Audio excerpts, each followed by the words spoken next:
Welcome to my channel, Jesus Marvel Ministries, Bible Study. ప్రభునందు ప్రియమైన వారలారా, ఉదయకాల సంబంధు దేవుని యొక్క వాక్య భాగాన్ని మనం పరిశీలనగా గమనించినట్లయితే భాగంలో నా పరిశుద్ధాలయకు అలంకారం నిమిత్తమై లెబనోను శ్రేష్టమైనటువంటి దేవదారు వృక్షములను, సరళ వృక్షములను, గొంజి చెట్లను నీ వద్దకు తేబడును.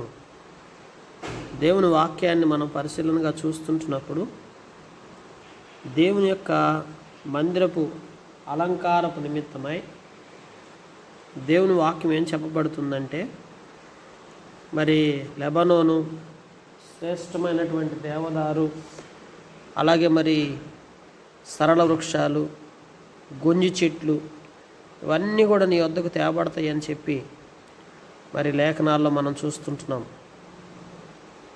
దేవుని యొక్క మందిరము యొక్క పరిశుద్ధమైనటువంటి మందిరము కొరకు అలంకరింపబడుట కొరకు భౌతికంగా తేబడినటువంటి వృక్షములు మన యొక్క ఆత్మీయ జీవితంలో మరి మనము ఆత్మీయంగా ఏ విధంగా అలంకరించబడాలి, ఏ విధంగా అలంకార రీతిగా దేవుని మహిమార్థమై ఒక ఆలయంగా మనం ఉండాలి అనే దాని కొరకు ఇక్కడ ఈ యొక్క భాగాన్ని మనం పరిశీలనగా గమనించవచ్చు. అందుకే మన దేహమే దేవునికి ఒక ఆలయం అని రాయబడతా వచ్చింది పరిశుద్ధ గ్రంథంలో. కనుక మన దేహాన్ని ఆయా రీతులుగా ఆత్మ సంబంధమైనటువంటి పరిశుద్ధమైన అలంకారముల చేత మనం అలంకరించుకోవాలి. ఎప్పుడైతే మనం ఆత్మీయంగా అటు రీతిగా మనల్ని మనం అలంకరించుకుని ఉంటామో దేవుడు నివసించే స్థలముగా ఆ స్థలాన్ని దేవుడు దీవించడం ప్రారంభిస్తూ వస్తాడు.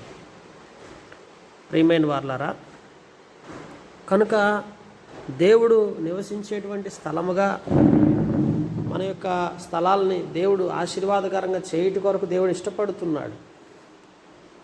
ఎందుకంటే దేవుడు నివసించేటువంటి స్థలాలుగా మనం ఉండటం దేవుడు కోరుకుంటున్నాడు. నిజంగా దేవుని కొరకు మనం అందరము కూడా ఒక పరిశుద్ధమైనటువంటి స్థలముగా ఈ లోకంలో మనం ఉండుట మనకు చాలా అవసరం.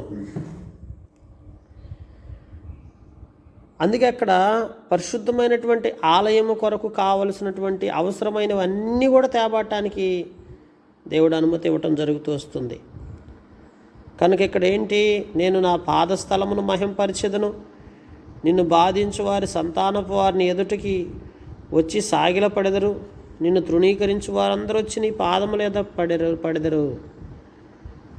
పరిశుద్ధమైనటువంటి ఆలయంలో జరిగేటువంటి పరిస్థితులు ఏంటంటే ఆ యొక్క స్థలాన్ని మహిమపరుస్తానంటున్నాడు. దేవుని యొక్క పాదపీఠముగా ఉన్నటువంటి మరి దేవుని యొక్క మందిర స్థలాన్ని, ఆ యొక్క ఆలయ స్థలాన్ని దేవుడు ఏమంటున్నాడంటే పరిశుద్ధపరుస్తానంటున్నాడు. అక్కడ మరి ఎప్పుడైతే మనం ఆ మహిమను చూడగలుగుతామో ఆ మహిమ ఎట్టి రీతిగా ఉంటుందో వివరించడం జరుగుతూ వచ్చింది.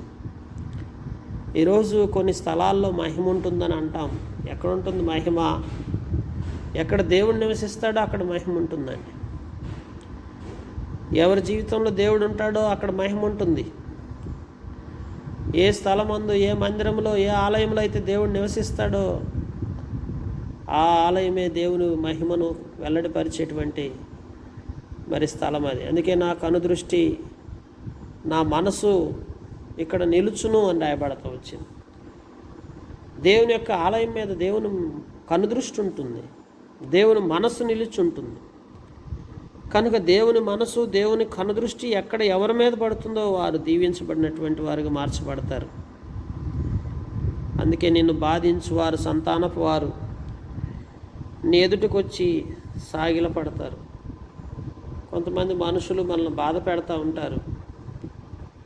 ఎవరైనా నిన్ను బాధ పెట్టినప్పుడు బాధపడ మాకు, ప్రభు చేతికి అప్పగించుకొని ఎవరైనా బాధ గురి చేస్తే అలాంటి వారిని దేవుని చేతికి అప్పగించేసి నువ్వు దేవుని వైపు కానీ చూసినట్లయితే వారు నీ ఎదుటికి వచ్చి సాగిలపడే విధంగా దేవుడు చేస్తాడు. నిన్ను తృణీకరించిన వారందరూ వచ్చి నీ పాదాల మీద పడేటట్టుగా దేవుడు చేస్తాడు. కనుక మనుషులు కొంతమంది మనల్ని బాధకు గురి చేస్తారు, మనల్ని తృణీకరిస్తారు, మనల్ని లెక్క చేయకుండా మనల్ని తృణప్రాయంగా తీసేసి మనల్ని ఒక గౌరవప్రదంగా విలువగా చూడకుండా ఆత్మీయంగా నీకు ఇవ్వాల్సినటువంటి గౌరవం, నీకు ఇవ్వాల్సినటువంటి విలువను, నీకు ఇవ్వాల్సినటువంటి ఆ యొక్క స్థానాన్ని ఇవ్వకుండా నేను ఎవరైనా తృణీకరించినటువంటి పరిస్థితి ఏదన్నా నీ జీవితంలో కలిగి ఉంటే బాధపడొద్దు. అయ్యో నన్ను తృణీకరించేశారే, నన్ను బాధ పెట్టారే అని చాలామంది ఎప్పుడు దిగులుతో విచారంతో కలవరపడతా ఉంటాం ఈనాడు మానవ రీతిగా. అయితే ప్రభు చేతికి అప్పగించి నువ్వు దేవుని యొక్క మందిరావరణంలో ఆయన సన్నిధిలో నువ్వు మొరపెట్టి ప్రార్థించినట్లయితే బాధించిన వారిని మరలా నీకు సాగిలపడే విధంగా, తృణీకరించిన వారందరూ వచ్చి నీ పాదాల మీద పడే విధంగా మన దేవుడు చేయగలడు. యెహోవా పట్టణమనియు ఇశ్రాయేలు పరిశుద్ధ దేవుని సియోనని నీకు పేరు పెట్టెదరు. కనుక ఇది దేవుని పట్టణం, దేవుని పరిశుద్ధ దేవుని సియోనని పేరు పెట్టబడుతుంది. నువ్వు విసర్జించబడినటువంటిని బట్టి, ద్వేషించబడిటను బట్టి ఎవడును నీ మార్గమున దాటిపోవటం లేదు. కనుక విసర్జించబడుతున్నావని, ద్వేషించబడుతున్నావని, తృణీకరించబడుతున్నావని, బాధింపబడుతున్నావని ఎవడు నీ మార్గాన్ని దాటిపోవట్లేదు. నిన్ను శాశ్వతమైన శోభాతిశయముగా, బహుతరములకు సంతోష కారణముగా చేస్తాడు దేవుడు. దేవుని వైపు చూడు చాలు. మనుషులు విసర్జించినంత మాత్రాన, మనుషుల చేత ద్వేషించబడినంత మాత్రాన, మనుషులు తృణీకరించినంత మాత్రాన, మనుషులు నిన్ను బహుగా బాధ పెట్టినంత మాత్రాన నీకేం ఇబ్బంది లేదు. దేవుడు నిన్ను శాశ్వత శోభాతిశయముగా, కారణముగా నేను చేస్తానంటున్నాడండి. బహుతరాలకి, అది కూడా ఒక తరానికి కాదు, అనేక తరాలకు సరిపడా నిన్ను శాశ్వత శోభాతిశయముగా చేయటానికే ఇవన్నీ నీ జీవితంలో ఏర్పడుతున్నాయి. కొన్నిసార్లు కొన్ని జరుగుతున్నప్పుడు మనకు ప్రస్తుతం ఏం అర్థం కాదు. విసర్జించబడినప్పుడు, ద్వేషించబడినప్పుడు, తృణీకరించబడినప్పుడు, బాధించబడినప్పుడు దానిలో కూడా దేవుడు నీ జీవితాల్లో ఒక గొప్ప మలుపుని, గొప్ప ఆశీర్వాదాన్ని నీకు ఇవ్వబోతున్నాడని ఎందరూ ఊహించగలుగుతారు? ఎందరు దాన్ని ఆలోచించగలుగుతారు ఈ లోకంలో? కానీ దేవుడు చెప్తున్న మాట ఏంటంటే, నిన్ను శాశ్వత శోభాతిశయముగా చేస్తాను, బహుతరములకు సంతోష కారణముగా చేస్తాడంటండి. ఒక తరము కాదండి, 1000 తరాల సరిపడ సంతోషం, ఆశీర్వాదం దేవుడు నీ పక్షాన ఉంచాడు. ప్రస్తుతము నీవు మనుషుల ద్వారా ఏదో కలత చెందుతా, ఏదో బాధపడతా ఉన్నావేమో. దేవుడిచ్చిన వాగ్దానానికి పరిశీలనగా గమనించు. యెహోవా నాకు నేనే నీ రక్షకుడున, నీవు బహుపరాక్రమము గల యాకోబు దేవుడకు నీ విమోచకుడకు నేను తెలియబడినట్లు, నీకు తెలియబడినట్లు నీవు జనముల పాలు కుడిచి రాజుల చంటి పాలు త్రాగెదవు. దేవుడు రాజుల చేత దీవించబడే విధంగా, జనములను తట్టు తిప్పి వారి నుంచి వచ్చే ఆ పాలు అంటే ఆ సదుపాయం అంతా నువ్వు అనుభవించే విధంగా దేవుడు నిన్ను చేయబోతున్నాడు. నేను ఇత్తడిగా ప్రతిగా బంగారమును తెచ్చున్నాను. ఇత్తడిని మార్చి బంగారంగా చేసే దేవుడు. ఇనుమునకు ప్రతిగా వెండిని, కర్రను ప్రతిగా ఇత్తడిని, రాళ్లకు ప్రతిగా జనమును తెచ్చుచున్నాను. దేవుడు ఏటికి ప్రతిగా ఏమి ఇవ్వబోతున్నాడో చూడండి. నీ జీవితంలో ఇప్పుడు ప్రస్తుతం నీ దగ్గర ఇత్తడి ఉంటే దాన్ని బంగారంగా మార్చేస్తాడు. ప్రస్తుతం నీ దగ్గర ఇనుము ఉంటే ప్రతిగా వెండిని చేసేస్తాడు. కర్రకు ప్రతిగా ఇత్తడి చేసి పడేసేస్తాడు. రాళ్లకు ప్రతిగా జనాన్ని తీసుకొస్తాడు. రాళ్ళు ఉన్నాయా కొన్ని చాలు, ఆ రాళ్ళనే దేవుడు ఏం చేస్తాడు, జనముగా మార్చేసేస్తాడండి. మన దేవుడు అంత గొప్ప దేవుడు ప్రియులారా. కనుక మనుషుల గురించి ఎప్పుడు బాధపడొద్దు. తృణీకరించారనో, లేకపోతే నిన్ను విసర్జించారనో, నిన్ను ద్వేషిస్తున్నారనో, నిన్ను బాధ పెడుతున్నారనో చాలామంది ఈ రోజుల్లో ఈ దిగులే ఎక్కువైపోయింది అందరికీ. కనుక వాటిని విడిచిపెట్టు, వాటి గురించి ఆలోచించు. మాకు సృష్టికర్త అయినటువంటి దేవుని వైపు చూడు. దేవుడే నీ జీవితంలో సమస్తము చేయగలడని నువ్వు నమ్ము, విశ్వసించు. నీకున్న వాటిని గురించి కూడా విచారపడొద్దు. ఇత్తడి ఉంటే బంగారం అయిపోతుంది. ఇనుము ఉంటే వెండి అయిపోతుంది, కర్ర ఉంటే ఇత్తడి చేసేస్తాడు, రాళ్ళు ఉంటే చాలు కొన్ని రాళ్ళు, ఆ రాళ్ళను మనుషులుగా మారుస్తాడు, రాళ్ళను రొట్టెలుగా కూడా మారుస్తాడు అవసరమైతే. కనుక మన దేవుడు అంత గొప్ప దేవుడు. సమాధానమును నీకు అధికారులుగాను, నీతిని నీకు విచారణకర్తలుగాను నియమించుచున్నాను. కనుక సమాధానం ఇచ్చే దేవుడు, నీతిని పక్షాన ఉంచి నిన్ను నిలబెట్టే దేవుడు. ఆయన నీ దేశమును బలాత్కారుల మాట వినబడదు, నీ సరిహద్దులో పాడు అనే మాట కానీ నాశనం అనే మాట కానీ వినబడదు. బలాత్కారం అనే మాట లేకుండా చేసేస్తాడు. పాడైపోయామనే పరిస్థితి రాకుండా నిన్ను బాగు చేస్తాడు. పాడు అనే మాట కానీ నాశనం అనే మాట కానీ ఇక మీదట నీకు వినపడదు అంటున్నాడు. చూడండి, ఈ మాటలు మనకి ఎప్పుడు వినపడకూడదండి. మన సరిహద్దుల్లో, మన ప్రాకారాల్లో పాడు చేసేది ఎవరు? సాతానుడు, దుష్టుడు. దుష్టుని పనింది ఎప్పుడు మనల్ని పాడు చేసి సంతోషిస్తూ ఉంటుంది. మనం పాడైపోతే చూసి సంతోషించేవాడే దుష్టుడు. మనల్ని నాశనం చేసి నాశనానికి అప్పగించాలనే ప్రయత్నాల్లో ఉండేవాడు ఎవరంటే దుష్టుడే. నీ సరిహద్దుల్లో, నీ ప్రాకారాల్లో ఆ పాడు నాశనం అనేది ప్రవేశించకుండా రక్షణయే నీ ప్రాకారములనే ప్రఖ్యాతి నీ గుమ్మములని నీవు చెప్పుకొందువు. దేవుడు మన ప్రాకారాల్లో రక్షణను, కవచాన్ని ఉంచుతాను అంటున్నాడండి. ప్రఖ్యాతి అని గుమ్మములని నీవు చెప్పుకుందు, ప్రఖ్యాతి నొందే విధంగా దేవుడు చేస్తాడు. కనుక మన ప్రాకారాలు, మన గుమ్మములు దేవుడు అట్టి రీతిగా కాపాడుకుంటూ వస్తానంటున్నాడండి.